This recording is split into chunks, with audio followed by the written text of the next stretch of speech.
what's up guys, and welcome back to the channel. Today we've got another car review, and today we're going to be looking at the 2020 Alfa Romeo Stelvio. So there are 7 different models, 9 different variations of those. So for our car reviews, if you missed the very first one that we did with Penelope, we're going to be going over 5 different decision points that I think you guys are looking for when you're buying a new or used vehicle. And those 5 points are your price, your performance, your styling, your user friendliness, and then finally safety features. The first 2 points are all about numbers, but we're going to start with price first. So for the very base model in rear-wheel drive configuration, it will set you back around $41,500.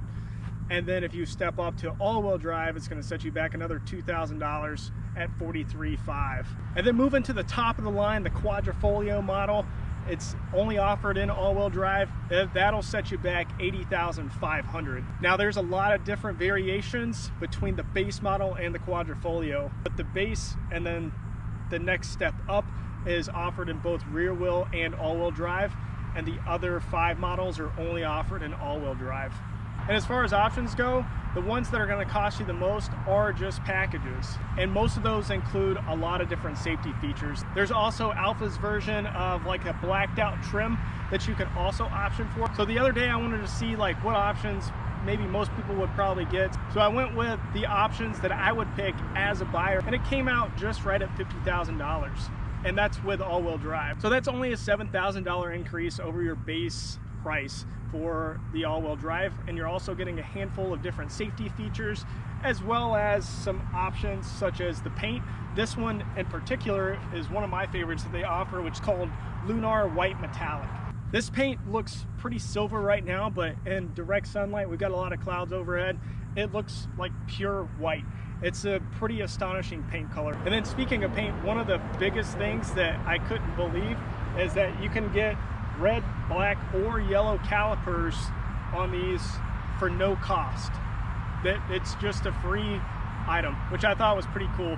So good job, Alfa. And for a well-equipped Quadrifoglio, if you want to jump to the top of the line, again, it's only offered in all-wheel drive, but equip it with the same options, the same packages, which you actually get a couple different safety features built into that. It came in right around $90,000, about $9,000 more than just the base price, which is great when you're including all those different options. So now that we've talked about the price points, my next favorite, which is performance. So base model, you're looking at about a 280 horsepower, 306 foot-pounds of torque, turbo 4-cylinder. Doesn't seem like a lot, but in this segment, that is something that's pretty frequented now as a turbo 4. So with that performance, you're looking about a 0 to 60 time of 5.5 seconds for rear wheel drive, and then a 5.4 seconds for all-wheel drive, which again this one is.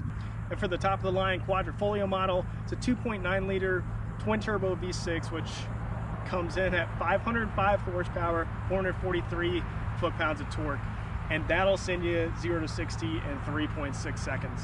All right, now that we've talked the numbers, both price and performance, let's talk about styling. So first impressions, first thing is these are my all-time favorite Alfa wheels. I don't know what it is about them. I don't know if it's the circles or just the fact that it's pretty much completely opened up, but I love these wheels. It just kind of pulls everything together. It's sporty, it's classy, it's just a really nice wheel design. All right, and for the rest of the styling, we'll actually move around the vehicle, so come with me. All right, so starting from the front, you have this very Alfa Romeo look with the V-shaped grille, these nice slit headlight design, and then you also have, as you can see down here, so one thing that's kind of quirky is that since you do only have a single turbo, this whole side is opened up, but then you come over here and 3/4 of it's closed off. All right, and then working our way down the car, so it doesn't have any crazy wide fenders or anything like that. It's just sleek all the way down. You come across, and then you start getting this lift up in the back, which I think is a pretty nice line. So coming around, it's pretty straightforward. It's really clean. You have this nice crisp line that goes through here, and then you have this haunch that starts flowing over just a little bit. And then as we move around the back, it gets a little bulbousy back here, which isn't too bad, but as we come around to the side right over here, you'll see what I mean. So it just seems like it's just, it looks like a little Bulbasaur. So one thing to note is that the exhaust is very fake. This whole thing right here is just a finisher, and then right inside of here you can see the actual tailpipe. So overall, this compact SUV, the 2020 Alfa Romeo Stelvio, has a very, very clean look to it. It's got some aggressive styling up towards the front, really rounded off in the back, and then some nicely molded rear fenders just to give it a little bit more shape instead of it just being a super flat or super rounded design. And overall, I think that makes it for a really good look, especially when you're looking out the side view mirrors as you're driving along and you just see this arch running over where you know that the rear wheels are. And time for one of my favorite things, which is the exhaust sound. This thing doesn't have any like sport exhaust. It is just a turbo 4-cylinder. So that's something to think about as we listen to it. It does have 3 different driving modes in it. We'll see if there's any difference in between each of them. But let's go around back and take a listen. So after going through the recordings, there was absolutely nothing different between any of the drive modes. So let's just listen to the warm start and then some revs.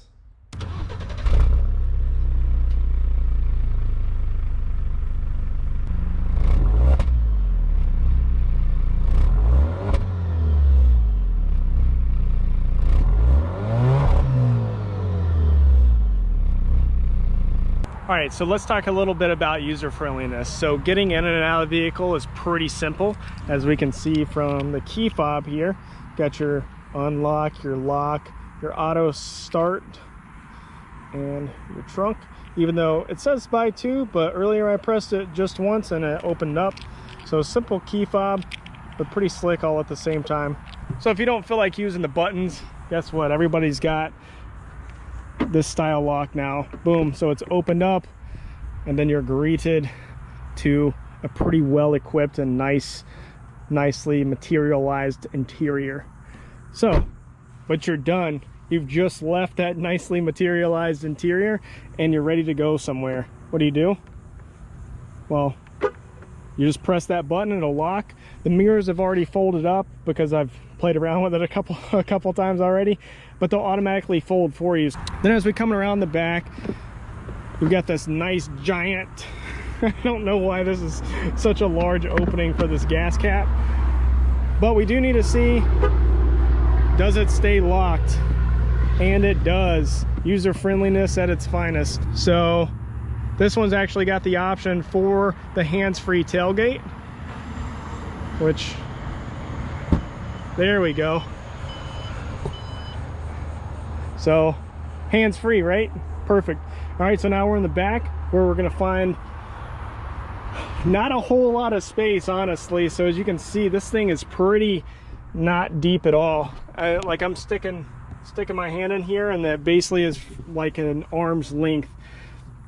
One thing to note, this does have the optional 14 speaker stereo, which uses up this whole space right here, or else you would have another cubby for, you know, flip-flops, which is why these are just laying around. Other than that, so we've got an umbrella, we've got the camera tripod, we've got this new nifty day tripper backpack. You guys will see this review on this backpack before you guys see this video. One other thing that I like though is that you can actually fold down the seats from back here, and then this is super easy to stow away. So let's see how easy these actually fold. So I guess it just unlatches them, so good to know. And then yeah, just getting it back down is pretty easy as well. So not a whole lot of space. If you were to you know, if you were to want to ride back here, I don't think that you'd fit. Is the top of my head clear in this thing or what?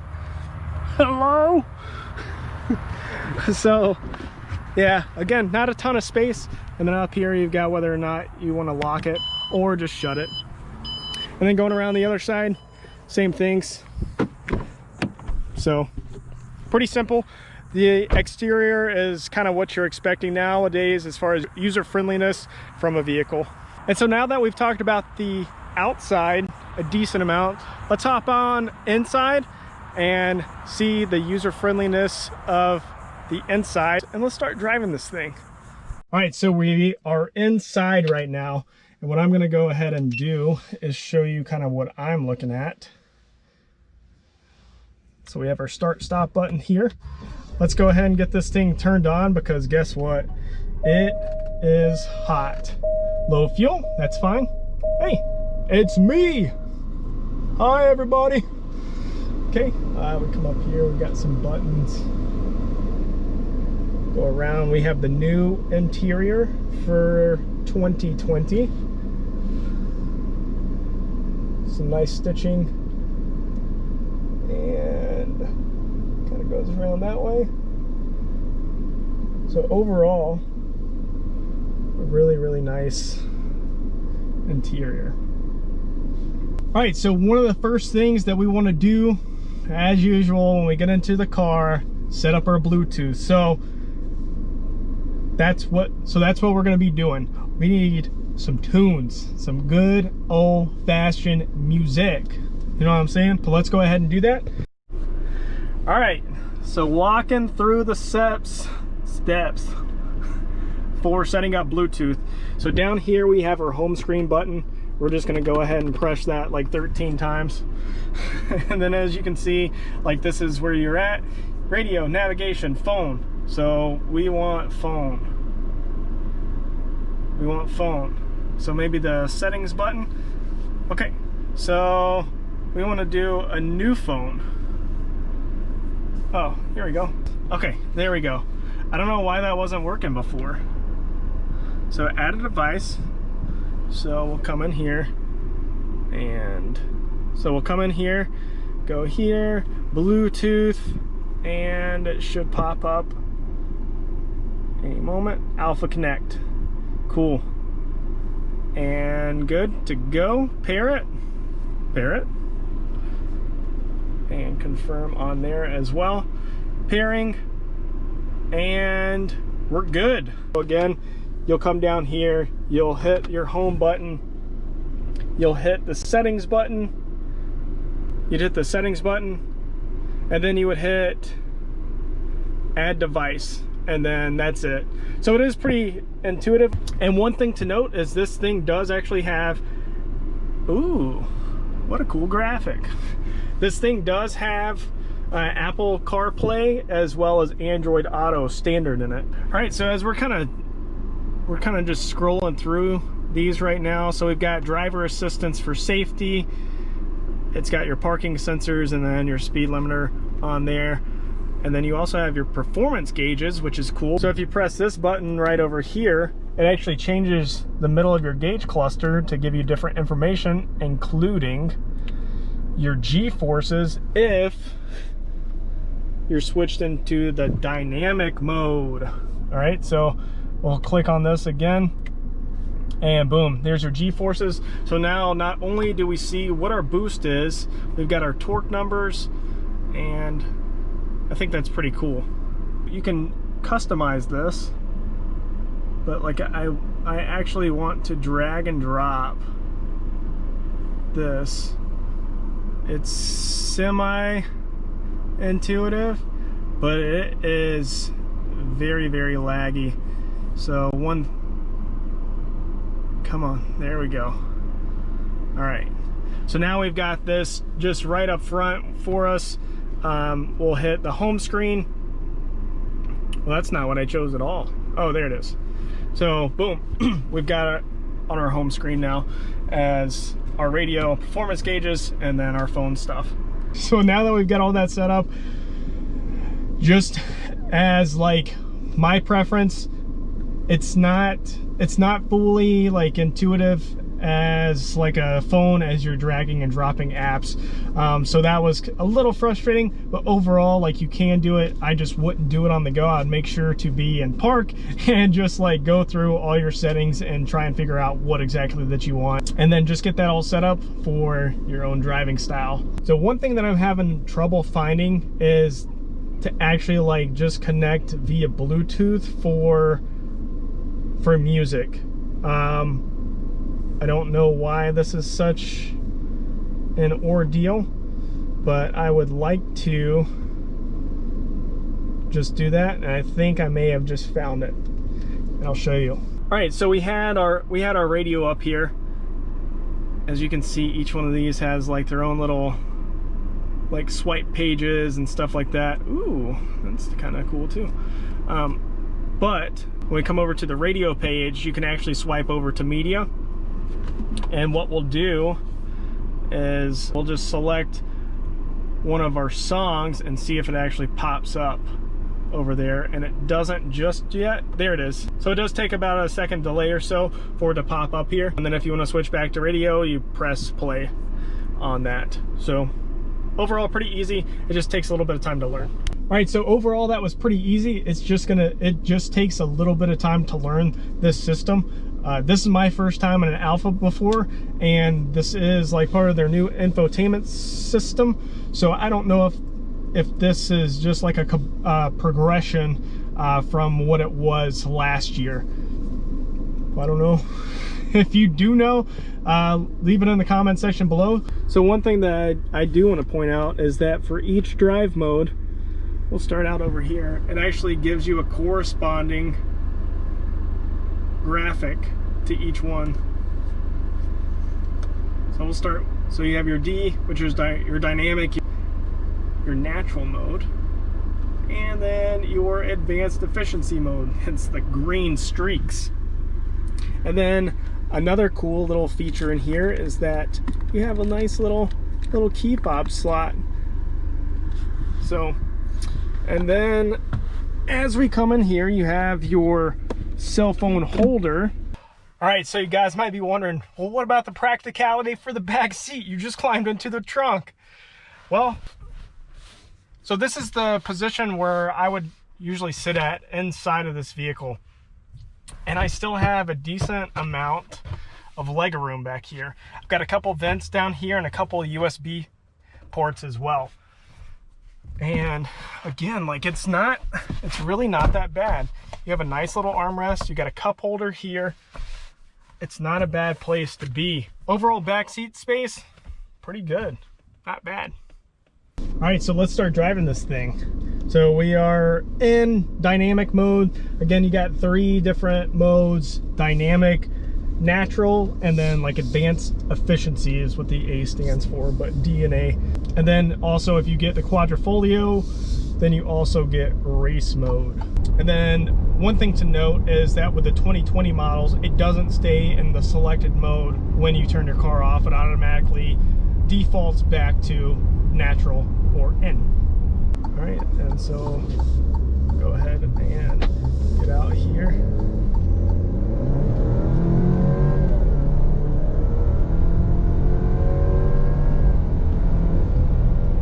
All right, so overall, not bad. It's got a decent amount of get up. The steering in this thing is super light, like really light. I can say I'm not a huge fan of it. The steering wheel itself though is very nice. It's pretty small diameter, and it's just got a really good feel to it. It does have a semi-flat bottom to it as well to kind of give it that racy like feel to it, but overall this engine just doesn't do the race inspired steering wheel justice. You've got tons and tons of buttons that do different functions on the steering wheel. So let's see how easy it is to set up cruise control. So I'm just kind of trying to even figure out how to turn this thing on to begin with. And okay, got it turned on. It's the same as the cancel button, but when I see cancel, I just think that's cancel. So all Stelvios come with a 8-speed automatic transmission. So overall, not like, it feels pretty good. There's a lot of visibility in here, thank goodness, because the A-pillars in this thing are massive, which isn't really what you want in the front of your vehicle, but that's fine. And then out back, I think you guys can see it, that C-pillar right here. What's going on there? Alpha. It looks like you just decided, oh yeah, no one needs to see out back. Not at all. And this car is not equipped with one of the safety packages that gives you blind spot assistance. I just saw that from the vehicle that just drove by right over here. So, you know, you might want to get that because of those giant pillars. Look at those things. What were they thinking? The G-force meter, like, I think that's a bit of an overkill in the base model. Pretty much any model until you get up to the Quadrifoglio, because that's the only one that has an engine difference. Right, and let's get on this. Let's see how many G-forces we can get going. Okay. Okay. Okay. Okay. I see what you're doing. I see what you're doing.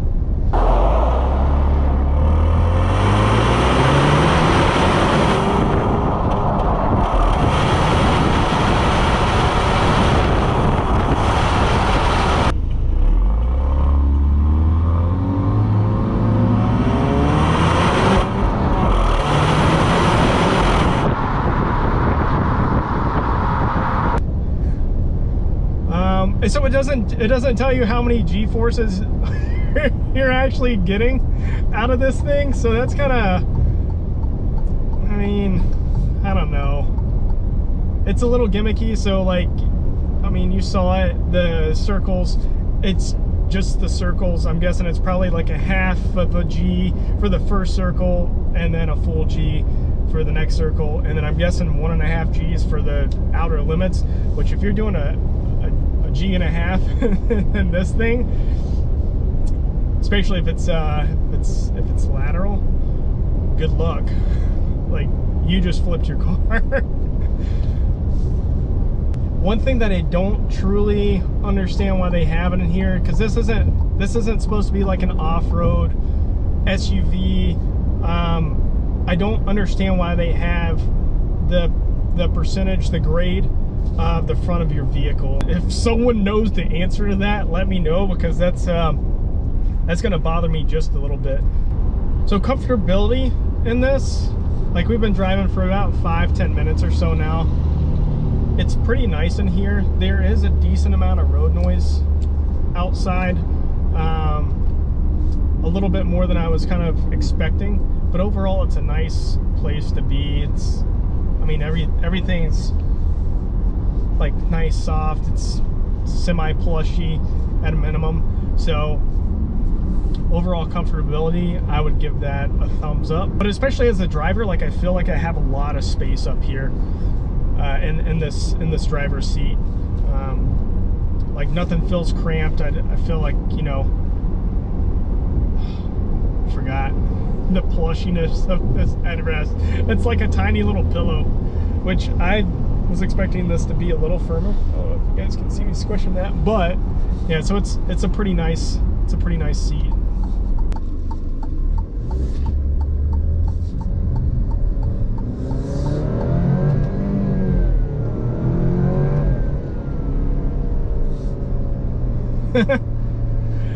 All right, so one thing to note too is in the G meter, it'll actually it'll ghost fade essentially for the G's that you just put on, and then if you're shifting at around 5,000-ish RPM, it actually gives you a lot of lag. So it's not super quick. Let's see what the difference is if we go to the natural position and just put it back in auto mode.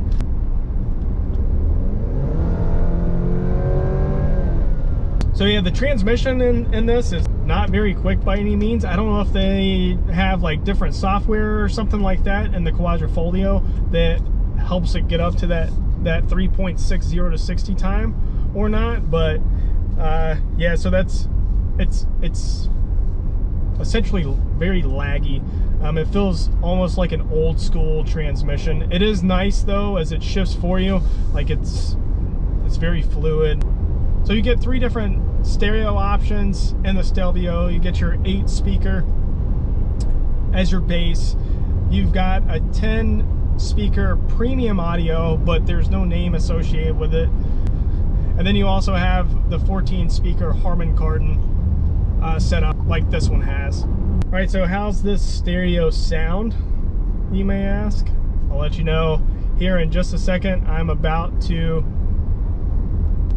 play the same song that we did in Penelope's review, just so that way, well, it's fair.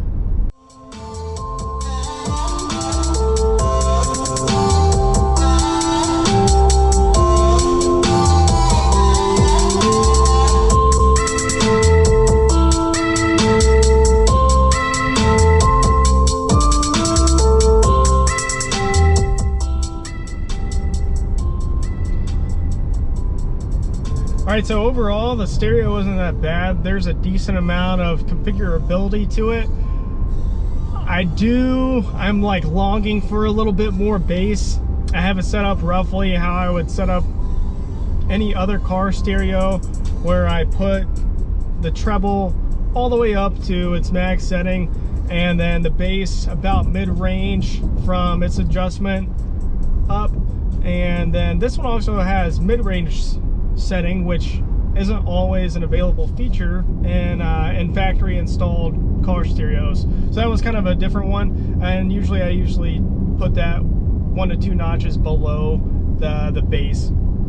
So I was looking for a little bit more bass overall, so I'm curious as to how the other two sound, especially since the base model doesn't have a sub at all. I'm wondering if it's just, you know, just too trebly all together. One thing to note is that the top of the line stereo that you can get is only $900, which really isn't a whole lot, considering that you're getting 14 quality speakers from Harman Kardon. Wow, got stuck on the word. So along with a little bit extra road noise than you may want in a quote-unquote luxury vehicle,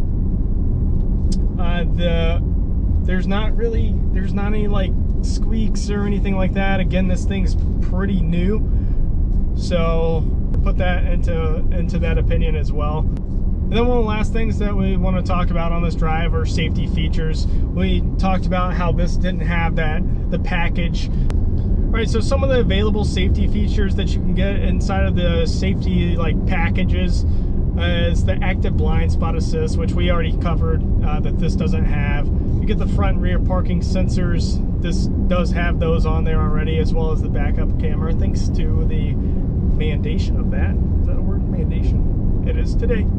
And then automatic cruise control. Again, it's one of those things like, is it necessary? It's nice to have, but lane departure warning is one that's also in like the basic package that it doesn't have. I think it should be included in standard safety features, because as everybody's busy these days with kids and stuff like that. Like, it's good to know, like, if you're about to go over the line or you've already crossed over the line. I think it's just kind of a no-brainer that should be a standard feature. So that was just for base and sport models. Those are the things that you can get. And then for TI and up, it also offers driver attention alerts, then highway assist system, intelligent speed assist or ISA, lane keep assist, and then you got a couple of them that are like kind of safety features but kind of not at the same time. Traffic jam assist and also traffic sign recognition. The reason I say those aren't really safety features, like, yeah, it's good to know, like, if you need to maneuver around a traffic jam or something like that. There's apps and stuff like Waze or even Apple Maps and Google Maps now kind of help assist you around traffic jams. And then traffic sign recognition, it's good to know like when speed changes and stuff like that are happening, so that way you're abiding by the law. So there's a couple of them that I'd like to go into a little bit more in depth. So the highway assist kind of goes in hand with the traffic jam assist. It helps. It's level 2 autonomy, and then it helps adjust. I think this kind of goes hand in hand with the ACC, but it helps adjust your speed, your braking, your steering, and it's going to be based on traffic conditions and then also your speed. So the only thing that it requires you to do is maintain your hands on the wheel. I don't know if there's sensors built into the wheel. I've seen some of those like where it's literally, it's just like, it just needs like a light touch on it, as opposed to you just being at 9 and 3 just aggressively like holding on to the steering wheel. I don't think it's anything like that. And then driver attention alert, it says that it gives like subtle hints essentially to the drivers that they need to stay focused on driving and maintain their attention on driving. So that's kind of a pretty vague statement. I'm guessing it'll come up in the gauge cluster, probably some beeps, some warning chimes, or something on those lines. So that's something to think about as well. You know, if you're on a lot of long trips, that's probably something that you want to think about getting. I just stopped for gas, and guess what? I noticed something very, very strange. So as you can see in here, it says gas cap on that side. Oh, wait for it. They got the arrow wrong. Anyways, just a really, really strange thing to get wrong in a gauge cluster. So one last thing that I found that was pretty interesting is that once you're ready to be in park, you know, you set your parking brake, but you don't deselect out of manual mode, is that when you turn the car off, it will do this. Boom, automatically switches. So what are my final thoughts on the 2020 Alfa Romeo Stelvio TI? For the price, it's good. It's decent. It gets the job done. The only reason I say that, the price. Price is really good in getting yourself into a compact luxury SUV. The only thing that I dislike about it is its performance. It's pretty laggy. The transmission isn't that great. And then also the steering is super light. In my opinion, it needs a little bit more heft to it. The styling of this thing, it's not bad. It's not bad at all. It's got some aggressive lines to it here and there, but overall it's super bubbly, but it doesn't make it feel out of place. And also the wheels, like the wheels on this thing really set this thing off and set this thing apart from other SUVs on the road today. So for user friendliness, it would take a little bit of time to get used to, but overall it was pretty user friendly. Everything wasn't super intuitive. The screen was a little laggy on the infotainment, which again is kind of a disappointing thing since this is the new infotainment center. But overall, the user friendliness is there. Everything's got buttons for like your standard things that you want to change.